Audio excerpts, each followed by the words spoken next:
예수님 당시에는 높은 위치에 있는 주인이 자기보다 낮은 종에게 발을 씻기는 일은 있을 수 없는 일입니다. 유대인들이 사는 팔레스타인은 무척 무더운 곳이죠.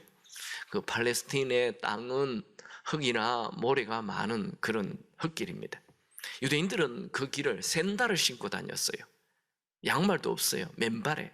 그러니까 생각을 해보세요. 이 흙길에 샌들을 신고 그 무더운 땅에 다니면 발이 땀으로 흙으로 뒤범벅이 되는 것입니다.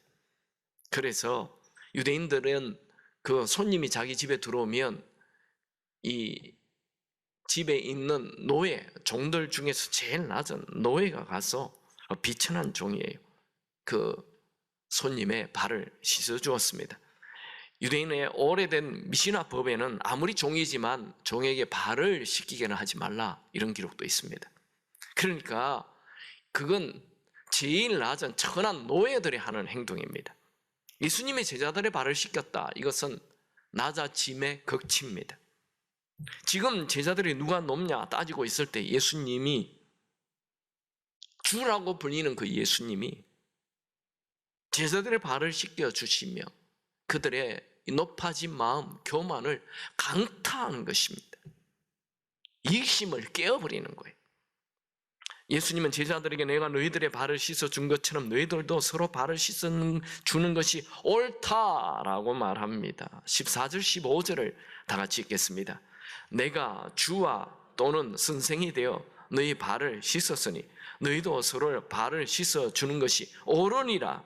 내가 너희에게 행한 것 같이 너희도 행하게 하려 본을 보였노라. 이게 옳으니라 라는 말은 오페일레테라는 헬라인데 이것은 옳다, 마땅하다, 당연히 할 의무가 있다는 뜻입니다. 예수님 공생애에 제자들에게 몸으로 직접 보여주는 메시지의 마지막은 종이 되어 제자들의 발을 섬기는, 씻겨주는 섬김이었습니다. 제자들이 예수님의 섬김을 받고 이야 은혜 받았다, 와 감동된다, 큰 깨달음이 되었다 하면 안 됩니다. 예수님은 내가 너희의 발을 씻었으니 너희도 종이 되어 발을 씻어주라 명령하십니다. 여러분, 우리가 종으로 섬기는 것은 예수님의 명령입니다. 여러분, 천국에 가면 우리는 하나님 앞에 서서 우리가 행한 일을 다 말하게 될 것입니다. 로마서 14장 12절 이러므로 우리 각 사람이 자기 일을 하나님께 직고하리라. 여러분은 하나님 앞에 얘기할 게 있습니까? 하나님, 나는 이런 일을 했습니다. 이렇게 섬겼습니다. 이런 얘기할 거리가 있어야 합니다. 그런데 아무 얘기도 안 하고 있어요. 너는 왜 섬김이 없느냐? 이렇게 물으면 제가 너무 바빴거든요. 제가 회사 일이 바빠가지고요. 제가 노후 준비한다고 바빠가지고, 제가 제 달란트를 개발시킨다고 바빠가지고요. 제 은사 개발하는데 너무 바빴거든요. 변명이며 핑계일 뿐입니다. 여러분, 우리가 종의 눈으로 이 세상을 바라보면 섬길 일들이 가득합니다. 얼마나 섬길 게 많은지요. 위대한 섬김 하려고 하지 말고 작은 섬김을 하면 됩니다. 하나님 앞에 작은 섬김이란 없습니다. 다 소중한 섬김입니다. 위대한 일들은 다 작은 것으로 포장되어 있죠. 여러분, 우리는 선한 일을 하기 위해 태어났습니다. 여러분이 지금 선한 일이라고 느껴지는 것이 있다면 내일로 미루지 마십시오. 오늘 지금 당장 해야 하는 것입니다. 이 섬김에는 조건이 있습니다. 그것은 겸손입니다. 종이 큰 소리치며 섬기거나 불평하면서 섬기지 않습니다. 종은 절대로 큰 소리치지 않습니다. 종은 절대로 대가를 받으려 하지 않습니다. 종은 그냥 겸손히 섬깁니다. 불평하지 않습니다. 종은 절대로 불평하지. 왜 하필 나에게 이걸 시키냐? 쟤를 시키지 않고 왜 나를 시키냐? 이런 말 절대 하지 않습니다. 종은 섬김의 자리에 있는 이 자체를 기뻐합니다. 종은 낮아집니다. 또 더 낮아집니다. 겸손으로 섬깁니다. 잠언 18장 12절 사람의 마음의 교만은 멸망의 선봉이요 겸손은 종기의 길잡이니라. 교만한 사람은 숨기고도 사람들에게 비난받습니다. 왜요? 겸손하게 숨기지 않고 교만하게 숨겨서 사람들이 비난하는 것입니다. 겸손은 진짜 겸손해야 합니다. 여러분, 교만하면 멸망하고 겸손하면 존귀해진다고 말씀합니다. 앤드류 머레이는 이런 말을 했습니다. 교만은 지옥의 문이며 지옥의 저주이다. 맞습니다. 교만하면 지옥의 문이 열리고 겸손하면 천국의 문이 열립니다. 하나님은 교만한 자를 처벌하시고 겸손한 자에게 은혜를 베풀어 주십니다. 여러분, 무슨 일이 잘 됩니까? 가진 것이 많습니까? 몸이 건강합니까? 힘이 있습니까? 교만하지 마십시오. 내가 잘해서 잘 되는 것 아닙니다. 다 하나님의 은혜일 뿐입니다. 여러분, 인생의 최고의 실력은 낮아짐, 겸손함, 종된 마음 가지는 것, 가장 큰 실력입니다. 누군가의 발을 씻으려면 엎드리지 않고는 불가능합니다. 먼저 허리를 굽혀야 합니다. 내가 낮아져야, 겸손해야만 남의 발을 씻을 수 있습니다. 허리를 곳곳이 세우고는 절대로 남의 발을 씻을 수 없습니다. 나중에 이 일을 회상하면서 베드로는 그가 쓴 베드로전서 5장 5절 6절에서 이렇게 말합니다. 젊은 자들아, 이와 같이 장로들에게 순종하고 다 서로 겸손으로 허리를 동이라. 하나님은 교만한 자는 대적하시되 겸손한 자에게는 은혜를 주시느니라. 그러므로 하나님의 능하신 손 아래서 겸손하라. 때가 되면 너희를 높이시리라. 이런 아주 대표적인 예의 사람이 누굽니까? 요셉이죠. 그는 17세에 노예가 되어서 외국 땅에 갔지만 불평하지 않고 열심히 섬기다가 그 집에 제일 높은 집사가 됩니다. 그 집의 총리가 되었습니다. 근데 억울하게 강간 미수범이 되어 감옥에 들어갔죠. 감옥 안에 들어갔어도 그는 신세 타령하면서 남 욕하면서 있지 않고 다 사람들 도와주고 꿈도 해석해주고 섬겼어요. 그러다가 갑자기 그가 애굽 총리가 되죠. 하나님은 교만한 자를 대적하시고, 하나님이 대적하는데 어떻게 망하지 않겠습니까? 교만하면 다 망합니다. 우리는 이 세계 역사를 통해서 알 수 있습니다. 교만해서 다 망했다는 것을. 모든 왕들이 교만해서 다 무너졌다는 걸 우리는 너무나 잘 알고 있습니다. 그러나 겸손하면 하나님은 은혜를 주십니다. 그냥 하는 일이 잘 됩니다. 때가 되면 갑자기 높여줍니다. 여러분, 사람의 칭찬을 좋아하지 마십시오. 낮아져서 하나님의 칭찬을 받으시기 바랍니다.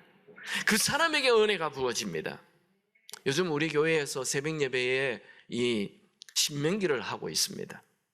참, 여러분, 우리 교회 새벽 예배가 매일 그 유튜브에 나온다는 거 알죠? 네, 교회까지 못 오시는 분은 아침에 그 실시간 새벽 예배가 되고 있습니다. 그래서 5시 반에 일어나서 같이 새벽 예배 그거 딱 틀어놓고 예배 드리면 됩니다. 몇 명 드렸는지 나와 있습니다. 나 드렸다 말만 하면 안 돼요. 우리 교인들이 500명인데 네, 지금 그 실시간에 33명 정도 들어와요. 여러분들이 다 새벽 예배도 참석하면 좋겠습니다. 신명기 8장에 보면 이스라엘 백성들이 가나안 땅을 눈앞에 두고 불평불만하다가 광야로 되돌아가서 38년 동안 빙빙 돌게 된 이유가 나옵니다. 그냥 불평불만의 죗값으로 1년 광야 생활하게 한 것이 아니고 무려 38년 동안 광야 생활을 하게 합니다. 그 이유가 뭡니까? 신명기 8장 2절, 내 하나님 여호와께서 이 40년 동안에 내게 광야 길을 걷게 하신 것을 기억하라. 이는 너희를 낮추시며, 신명기 8장 3절, 너를 낮추시며, 8장 16절, 이는 다 너를 낮추시며 너를 시험하사 마침내 내게 복을 주려 하라 하시니라. 하나님께서 이스라엘 백성들을 낮추는데 40년의 시간이 흘렸습니다. 낮아지면 쉽게 되지 않습니다. 여러분, 광야 생활을 빨리 끝내고 축복의 가나안 땅에 들어가기를 원하십니까? 낮아지면 됩니다. 하나님은 낮아진 자에게, 겸손한 자에게 은혜 부어 주십니다. 이건 너무나 당연한 일입니다. 낮아진 곳으로 물이 흘러 들어가듯 낮아진 자에게 하나님의 은혜가 흘러 들어갑니다. 야고보서 4장 6절, 그러므로 그러나 더욱 큰 은혜를 주시나니 그러므로 일렀으되 하나님이 교만한 자를 물리치시고 겸손한 자에게 은혜를 주신다 하셨느니라. 여러분, 지금 여러분이 누리는 것보다 더 큰 은혜 받기를 원하십니까? 겸손히 섬기면 됩니다. 겸손하게. 겸손하면 은혜가 있습니다. 이 종의 조건이 있다면 겸손해야 된다 했죠. 근데 이 종은 또 반드시 축복이 있습니다.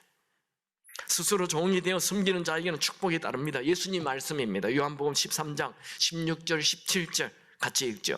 내가 진실로 진실로 너에게 이르노니 종이 주인보다 크지 못하고 보냄을 받은 자가 보낸 자보다 크지 못하니라. 너희가 이것을 알고 행하면 복이 있으리라. 종이 주인보다 크지 않는다. 이건 당연히 누구나 아는 상식이죠. 예수님은 너희가 이것을 알고 행하면 복이 있다 말씀하였는데, 여기에 이것을이라는 말은 앞에 있는 모든 행위를 다 받는 것입니다. 즉 예수님이 스스로 종이 되어 제자들의 발을 씻겨 주신 것을 얘기하는 것입니다. 여러분, 스스로 종이 되어 섬기면 축복이 따릅니다. 왜냐하면 우리의 섬김을 하나님이 다 보시기 때문이죠. 누가복음 6장 38절 주라 그리하면 너에게 줄 것이니 곧 후이되어 누르고 흔들어 넘치도록 하여 너에게 안겨주리라. 여러분, 여러분의 삶에 공허가 왔습니까? 여러분 마음속에 기쁨이 사라졌습니까? 그럴 때 섬겨보십시오. 그러면 큰 기쁨이 생깁니다. 섬기면 기쁨이 생기고 죽어가는 내가 살아납니다. 여러분, 내 욕심에 취해 내 이익만을 위해 살지 마십시오. 욕심이라는 것은 더덥고 변덕스럽고 만족을 모르는 것입니다. 현대인들은 자기만 아는 이기심의 늪에 빠져 많은 것을 가지고도 권태를 느끼고 소외감을 느끼고 외로움에 푹 빠져 있습니다. 여러분, 인생의 목표는 내 성공에 두면 허무에 빠집니다. 내 인생은 내 것이 아닙니다. 내 인생은 나를 보내신 그분의 것입니다. 그분이 주인이고 나는 종일 뿐입니다. 우리는 하나님께 쓰임받을 때 행복합니다. 내 은사가, 내 달란트가 주인 되신 그분께 쓰임받는 것, 이거 행복입니다. 내 재정이 그분께 쓰임받는 것 행복입니다. 내 섬김이 그분께 쓰임받는 것이니 행복입니다. 예수님께서 제자들의 발을 씻으면 우리를 종으로 섬기는 삶에 초대하는 것입니다. 그리스도인은 종으로 섬기는 삶을 살 때 위대한 삶이 됩니다.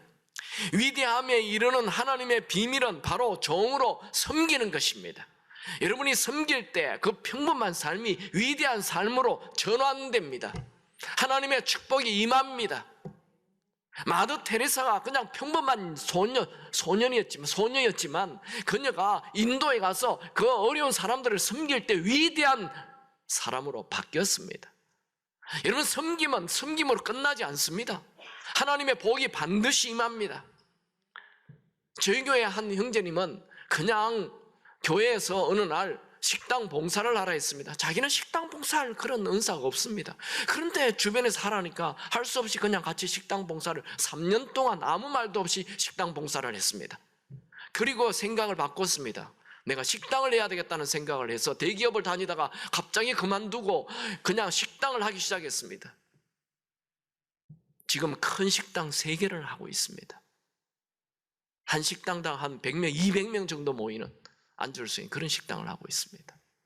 여러분, 섬김은 섬김으로 끝나지 않습니다. 섬기는 자에게는 반드시 하나님의 은혜가 임합니다. 이것은 예수님의 말씀입니다. 두 번째로, 예수님은 왜 이렇게 발 씻는 것을 갑자기 행동으로 제자들에게 보여줬습니까? 발 씻음은 죄 씻음을 보여주는 것입니다.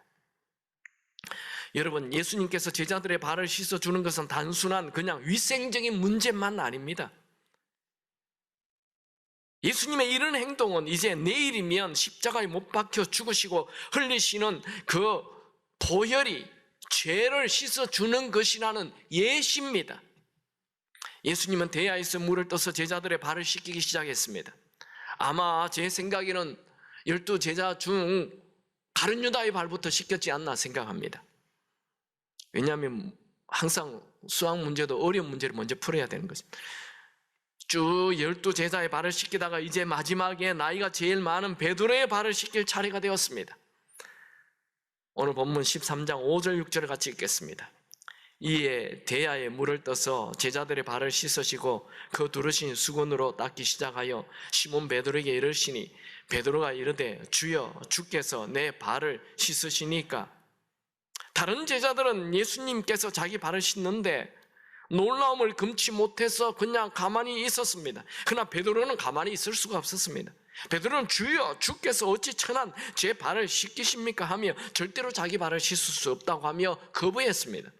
예수님은 너의 발을 씻어주지 않는다면 너와 나는 상관이 없다 말을 하십니다. 7절 8절 읽습니다. 예수께서 대답하여 이르시되 내가 하는 것을 내가 지금은 알지 못하나 이후에는 알리라. 베드로가 이르되 내 발을 절대로 씻지 못하시리다. 예수께서 대답하시되 내가 너를 씻어주지 아니하면 네와 나와 상관이 없느니라. 아니 발 한 번 씻지 않는다 해서 3년이나 함께 지냈는데 예수님과 상관이 없다 말은 이해하기 어렵습니다. 이런 말씀은 단순히 예수님께서 제자들의 발을 씻기는 것이 아니라는 거죠. 그러나 베드로는 예수님 말뜻을 이해할 수가 없었습니다. 그래서 예수님 정 제 발을 씻으려면 제 발뿐 아니라 머리와 손도 다 씻어 주옵소서 그렇게 때를 씁니다. 13장 9절을 읽습니다. 시몬 베드로가 이르되 주여 내 발뿐 아니라 손과 머리도 씻어 주옵소서. 예수님이 이미 목욕한 사람은 발만 씻으면 된다 말했습니다. 요한복음 13장 10절에 있습니다. 예수께서 이르시되 이미 목욕한 자는 발밖에 씻을 필요가 없느니라. 온 몸이 깨끗하니라. 너희가 깨끗하나 다는 아니리라 하시니 그 말씀을 하시고 다는 아니라 말하였습니다. 11절도 있습니다. 이는 자기를 팔 자가 누구인지 아심이라. 그러므로 다는 깨끗하지 아니하다 하시니라. 가룟 유다를 깨끗하지 않다는 것은 그가 아직 예수님을 주인으로 구세주로 믿지 않는다는 말입니다. 이런 말씀을 보면 예수님께서 말씀하시는 목욕은 단순히 위생적으로 몸을 깨끗이 씻는 것이 아니라 예수의 피로 우리의 몸이 깨끗하게 되는 이 속죄를 말합니다. 여러분 우리는 어떻게 죄로부터 깨끗해집니까? 히브리서 9장 14절에 보면 하물며 영원하신 성령으로 말미암아 흠없는 자기를 하나님께 드린 그리스도의 피가 어찌 너희 양심을 죽은 행실에서 깨끗하게 하고 살아계신 하나님을 숨기게 하지 못하겠느냐. 요한일서 1장 7절 그 아들 예수의 피가 우리의 모든 죄를 깨끗게 하실 것이요. 마태복음 26장 28절 이것은 죄 사함을 얻게 하려고 많은 사람을 위하여 흘리는 바 나의 피 곧 언약의 피니라. 여러분 예수의 피가 우리의 모든 죄를 사하게 해줍니다. 이것이 목욕입니다. 여러분 우리가 예수를 주인으로 모시고 구세주로 믿는 순간 우리는 예수의 피로 목욕한 것입니다. 그리고 발을 씻는 것은 매일의 회개를 말합니다. 요한일서 1장 9절에 만일 우리가 우리 죄를 자백하면 그는 미쁘시고 의로우사 우리 죄를 사하시며 우리는 모든 불의에서 깨끗하게 하실 것이요. 우리는 날마다 내가 지은 죄를 보고 회개해야 합니다. 우리가 딛고 다니는 땅이 다 죄이고 우리 눈에 보이는 것이 다 죄이고 우리 손에 잡히는 것이 다 죄입니다. 우리는 죄의 먼지 속에 살아가고 있습니다. 그래서 날마다 예수의 피로 발을 깨끗이 씻어야 합니다. 저는 저 자신을 바라보니 죄투성입니다. 날마다 죄 속에 살아갑니다. 죄를 안 짓고 사는 날이 하루도 없습니다. 그래서 저는 예수의 피 없이 살 수 없는 죄인입니다. 앤드루 머레이는 이런 말을 했습니다. 우리는 아무리 훌륭해도 구원받아야 할 죄인일 뿐이다. 여러분 누가 하나님 앞에 나아갈 수 있습니까? 예수의 피를 의지하는 자입니다. 히브리서 10장 19절 그러므로 형제들아 우리가 예수의 피를 힘입어 성소에 들어갈 담력을 얻었나니. 여러분 하나님과 친밀감을 누리기를 원하십니까? 예수의 피로 죄 씻음을 받고 하나님 앞에 나아가면 됩니다. 여러분 우리의 의로움이라는 것은 하나님 앞에 더러운 옷과 같은 것입니다. 이사야 64장 6절에 무릇 우리는 다 부정한 자 같아서 우리의 의는 다 더러운 옷 같으니 우리는 다 잎사귀같이 시들므로. 이 더러운 옷이라는 것은 걸레 조각과 같은 것입니다. 그러므로 우리는 내 선함을 앞세우지 말고 겸손히 예수의 피를 의지하고 살아야 합니다. 예수의 피만이 우리를 깨끗하게 하실 수 있습니다. 말씀을 정리합니다. 예수님은 왜 갑자기 이렇게 제자들과 마지막 최후의 만찬을 하시며 제자들의 발을 씻었습니까? 첫 번째로 예수님께서 제자들의 발을 씻어주신 것은 겸손한 섬김을 보여주신 것입니다. 그러므로 우리 그리스도인들은 누구든지 이 겸손한 섬김, 종의 자세로 살아야 합니다. 이것이 예수님의 명령입니다. 종으로 사시기 바랍니다. 그리스도인의 아이덴티티, 정체성입니다. 두 번째로 예수님께서 제자 발을 씻어주신 것은 죄 씻음을 나타내는 것입니다. 예수님을 주로 구세주로 믿는 자는 예수님의 피로 목욕을 한 자입니다. 예수를 믿는 자는 이제 날마다 물이 더러운 발을 씻듯이 예수의 보혈로 우리의 죄를 깨끗이 씻어야 합니다. 예수의 피로 씻는 것, 이것이 회개입니다. 회개는 우리의 인생의 최고의 긍정입니다. 회개하는 자에게는 희망이 있습니다. 오늘 본문에 보면 예수님께서 허물 많고 죄 많은 제자들을 사랑하는 것을 볼 수 있습니다. 그들은 이제 오늘 밤에 대제사장이 보내는 군사들 앞에 예수님을 버리고 도망할 자들입니다. 베드로는 예수님을 배반하고 3번이나 예수님을 모른다고 부정할 자입니다. 그런데도 예수님은 제자들의 더러운 발을 씻겨주고 계십니다. 이런 장면을 우리에게 적용한다면 예수님은 우리가 죄를 지으면 우리를 버리시는 것이 아니라 죄 많은 우리를 소중히 여기고 깨끗하게 되길 원하신다는 것입니다. 여러분, 나는 나 자신을 정직하게 바라보면 낙심이 됩니다. 너무 쉽게 죄에 빠지고 너무 쉽게 유혹당하고 너무 쉽게 넘어집니다. 너무 쉽게 화를 냅니다. 너무 쉽게 분노합니다. 너무 쉽게 사람들을 정죄합니다. 어디를 봐도 소망이 없습니다. 그런데도 예수님은 우리를 포기하시거나 버리시지 않고 우리의 연약함을 도와주기를 원하십니다. 예수님은 우리의 주인인데, 온 우주의 주인인데 그분이 나에게 와서 내 더러운 것을 씻어주기를 원하십니다. 세상에 이런 주인이 어디 있습니까? 예수님은 오늘도 내 더러운 것을 씻으시기를 원하십니다. 예수님은 고장난 나를 수리해 주기를 원하십니다. 예수님은 상처난 나를 치유해 주기를 원하십니다. 예수님은 낙심 속에 잠겨있는 나를 세워주기를 원하십니다. 예수님은 넘어져 있는 나를 일으켜 세워주기를 원하십니다. 예수님은 울고 있는 나의 눈물을 닦아주기를 원하십니다. 예수님은 두려움에 떨고 있는 나를 안아주기를 원하십니다. 예수님은 절대로 나를 포기하지 않으십니다. 2001년 9월 11일 미국 뉴욕의 110층 세계무역센터 쌍둥이 빌딩이 테러로 폭발하는 사건이 있었습니다. 이 사건으로 2,996명이 사망하고 6,000명이 부상을 당했습니다. 얼마나 끔찍한 사건인지 모릅니다. 미국 전역은 하루 만에 일어난 큰 테러로 인해서 비상사태에 빠지게 되었고, 세계 경제의 중심이자 미국 경제의 상징인 뉴욕은 공포에 휩싸이게 되었습니다.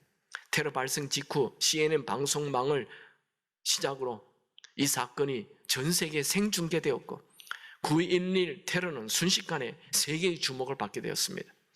뉴욕 전역에 있는 소방관들이 모두 투입되어서 무너진 빌딩 잔해를 치우면서 생존자를 찾기 위해 안간힘을 다 쏟았습니다. 그런데 한 소방관이 갑자기 휘슬을 휙 불었습니다. 그래서 소방관들이 몰려왔습니다. 그게 보니 한 사람의 팔목이 발견이 되었습니다. 몰려든 소방관들은 그 사람의 주먹을 쥐고 있는 주먹을 펴보았습니다. 모두 눈시울을 적셨습니다. 그 어른의 주먹 안에 아기의 주먹이 들어있었습니다. 이 사람은 죽어가면서 아기의 손을 꼭 붙잡고 있었던 것이죠. 부모는 죽는 순간에도 자식의 손을 붙잡고 있기를 원합니다. 우리 육신의 부모보다 1000배 만배 더 좋으신 주님, 우리의 주인 되신 예수님은 결코 우리를 놓지 않으시고 우리를 살리기를 원하십니다. 여러분 중에 혹시 내가 주인 되어서 하는 분이 있습니까? 내 더러운 발을 씻겨주기를 원하는 그분을 진정 여러분의 삶의 주인으로 모십시오. 그분은 우리를 한번 사랑하시면 끝까지 사랑하시는 분입니다. 그것이 요한복음 오늘 이 사건의 모든 기록을 하기 전에 1절에 한 얘기입니다. 세상에 있는 자기 사람들을 사랑하시되 끝까지 사랑하시니라. 요한복음 13장 1절. 예수님은 예수님을 주인으로 모신 자는 그가 비록 실수를 해도 더러워져도 버리지 않고 찾아가서 깨끗이 씻어주시고 그를 다시 쓰시기를 원하십니다. 예수의 피로 씻지 못할 죄란 없고 예수의 피로 덮지 못할 죄란 없습니다. 누구든지 그리스도 안에 있으면 새로운 피조물이 됩니다. 고린도후서 5장 17절 그런 적 누구든지 그리스도 안에 있으면 새로운 피조물이라. 이전 것은 지나갔으니 보라 새 것이 되었도다. 예수의 피로 깨끗하게 되는 자는 누구나 새로운 인생을 살 수 있는 희망 있습니다.